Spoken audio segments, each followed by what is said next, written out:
What's up, YouTubers? Nivy17 here, bringing you another Injustice Gods Among Us video. Today, we're doing Challenge 4 on Expert difficulty of the Deathstroke Arkham Origins Challenge. So let's go do it. As you know, Challenge 4 requires you to have Cyborg on your team. So I'm going to start off and put the silver, nope, not the silver, the bronze card Cyborg on the team first. And I will be just tackling gold cards to make this challenge go by quick. So I will be putting silver card. Let's just put let's just put bronze Deathstroke on here. How about that? Let's give Batman Mark of the Lady Shiva and Power Gloves, and we will be on our merry way of doing this challenge. All right, the first challenge is against two Elite 2s, level 20s, Cyborg and Nightwing, both regime, and one gold card, Elite 1, level 18, Scorpion. Cost us 5,000 credits to skip the fight. We'll not be doing that now, will we? Every fight in this costs us 2 energies to compete in. So there you go. That's a total of you do the math. There goes Cyborg. In comes Nightwing. Down goes Nightwing. In comes Mortal Kombat Scorpion. I like how they say Mortal Kombat Scorpion. I mean, I know they're going to give him a tag of where he's from, but it kind of makes you think that they were going to add another Mortal Kombat character. All right, first fight gives us 390 credits. Mortal Kombat Scorpion is about one of the best DOT fighters. If you don't know what DOT is, that's damage over time. With his second special that inflicts burning damage on it, it's ridiculously strong. You guys should go check that out. I haven't actually got it, but I do watch another YouTuber that plays Injustice all the time, and he has him, and that card is beautiful. I'm waiting to get it just from Challenge Booster Packs, so I'm in no hurry to actually get it myself. Alright, down goes Batgirl and Harley Quinn and Bane, making short work of this challenge now, aren't we? Alright, we're going to get 420 in credits right there. Moving on to the next fight. Oh, man. I wonder if they're going to make an Injustice 2 after Mortal Kombat 10. I'm really excited for that Mortal Kombat 10, actually, but I really do wonder if they're going to make a Injustice 2. I have to say, I mean, I never want to see a company go down. How about that? I never want to see a company go down. I recently just bought Mortal Kombat vs. DC off the PS3 on a sale. And I have to say, I don't really like it. For various reasons, but I don't really like it for the combat. I think the combat is a little sluggish. And just looks arcadey. It doesn't look precision based. So I don't really like it that much. Now I have to say, like I said, I don't like to see a company go, but I have to say Midway going down was probably maybe the best thing that happened for the consumer. I'm not going to say for the developers, but for the consumer, because look what happened. Now Mortal Kombat Armageddon, I had Mortal Kombat Deadly Alliance and Deception. Never played Armageddon, but I heard it was mediocre. Wasn't that great? And then after Armageddon, their last game was Mortal Kombat vs. DC. Now, those two games were, I think they were about the 70 C minus range. They were good, but they could have been better. Now, Midway went dysfunctional after that and got bought out by Warner Brothers, who helped them publish Mortal Kombat vs. DC. And look what happened afterwards. They came out with Mortal Kombat 9, and Mortal Kombat 9 was a force to be reckoned with. It was a good fighting game. It was a good game. They went back to 2D, well, I think you would call it 2.5D fighting. It was really nice. They came out with Injustice a couple years later. Now, I wasn't really excited for when Injustice came out the first time. My friends were more excited about it than I was, but I got it the first day it came out. I actually did. And I got all the DLC the first it came out. I generally really enjoyed Injustice. It is a great fighting game. It's not as heavy on frames like Tekken is, which Tekken is my favorite fighting game of all time. But Injustice is amazingly good. They did a good job with that. I tried to go back and play Mortal Kombat 9, and I really missed the fact that you don't have to hold the one of the trigger buttons when you're trying to do like a EX move, a EX version of a regular move. I didn't really like that when I went back to Mortal Kombat 9, so I really appreciate that change come Injustice. I thought it was very well and made it a little bit more smoother. Alright, so I finished those challenges with those fights with Batman. So I'm going to be switching them out, and I'm going to get another Batman and Silver Card Cyborg. So it was really good. Like I said, it wasn't good for the company that they went under, but it was definitely good for the consumer because we got 2 good games out of it, and now it's looking like we're going to get an even better one with Mortal Kombat 10. But let me speak on Mortal Kombat 10 for a little bit. Alright, I'm genuinely excited for Mortal Kombat 10. I want this game to be everything I dreamed of. But I do have some concerns and questions of why are they doing. Here comes Mr. Block City. Mr. Martian Manhunter, overly aggressive, knows when to block all the time. Can't stand him. My concerns are this. Alright, now, in the description when the trailer first came out, they were talking about how, we got the random credit bonus of 8,540, of how every character for the first time ever is going to have 3 fighting styles. Well, that's not true. Not for the first time.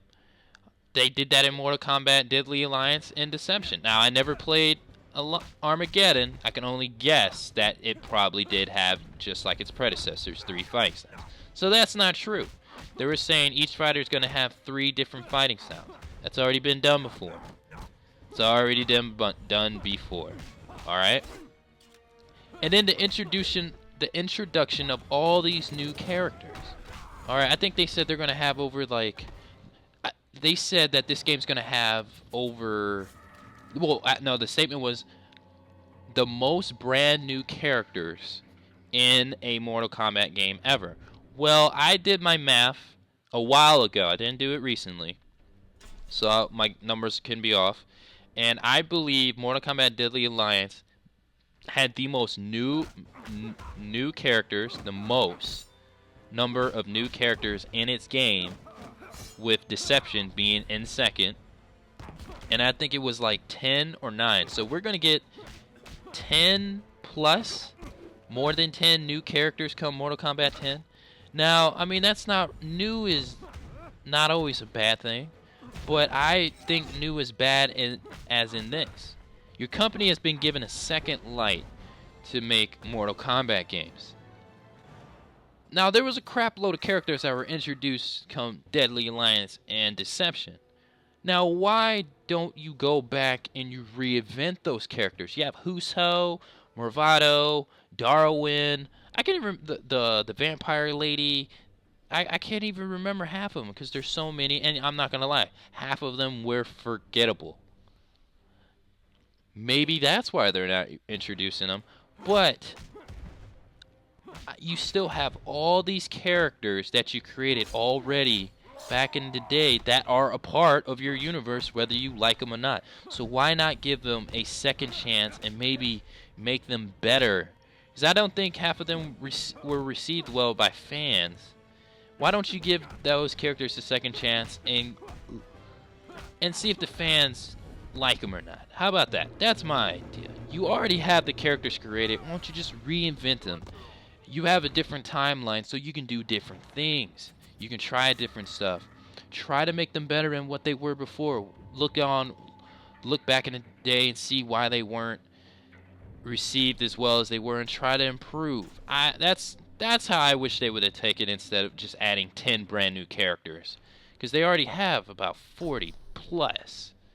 It seems like 40 plus characters they introduce in this game before you even add new characters. That's just my 2 cents.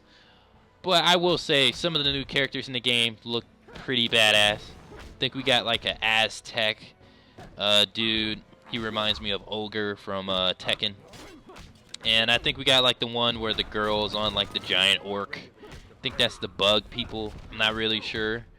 But it looks crazy good. And that can only make me believe what Injustice, if they come out with another Injustice game, what it will look like.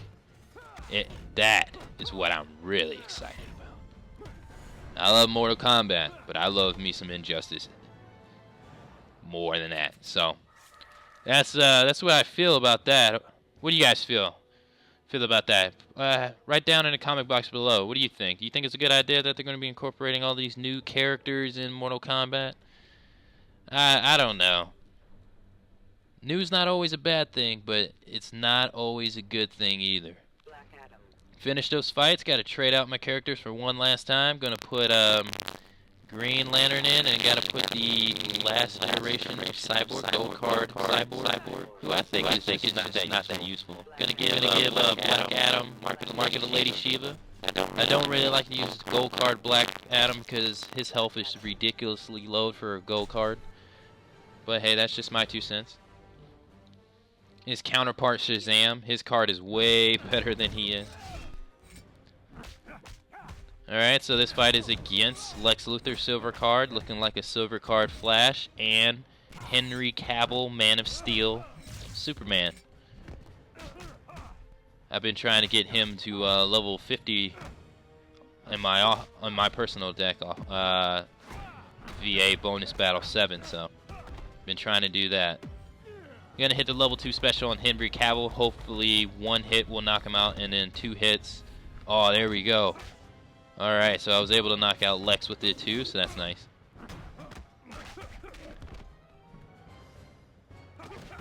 Gonna just try to block his Flash. Loves to attack, so blocking is an effective strategy against him. Was able to edge him out with my level 1 special, so alright, there we go. We'll be moving on to the final fight. How many credits are we gonna get for this? 690 credits, so we get 6,900 credits. Nah, it's just 690 credits. Alright, it's going to move us on to the final fight, guys, which is a random effect of chaos. It will be against, it will be against 2 Elite 3s, level 30 silver cards, Bane and Joker, and 1 Elite 1, level 23 Shazams. Kind of funny how I just talked about Black Adam and Shazam, and there he goes. Hopefully we'll get a random credit increase after this, so we'll see.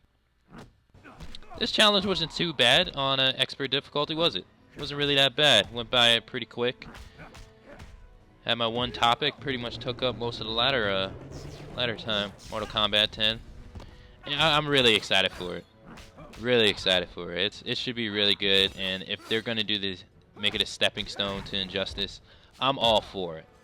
But I hope the new characters are more memorable than Mervado, Cobra, Darwin, Havoc. Alright, now Havoc was one of my favorite ones. I'm not gonna lie, I did like Havoc. His fatality of eating your arms off was awesome. But he was one of the. It's sad that he was part of the bunch that could be labeled the forgettable group. Let's put it that way. Well, that final fight's in the bag, and we will be getting just 720 credits, folks, for no random completion bonus for finishing that out. So that's going to complete my challenge for a video for this Deathstroke Arkham Origins on expert difficulty challenge number 4. I would like to thank you guys for watching. If you liked my video, throw a thumbs up its way, comment on my video, and subscribe to my channel for more Injustice videos to come. I will be having the silver pack that you get for this coming back and challenge number 5. Share this video with your friends if you like my video so much that I can reach a larger audience. And I would like to thank you guys for watching my videos, and stay tuned for challenge number 5 in the future. Alright, take care, guys.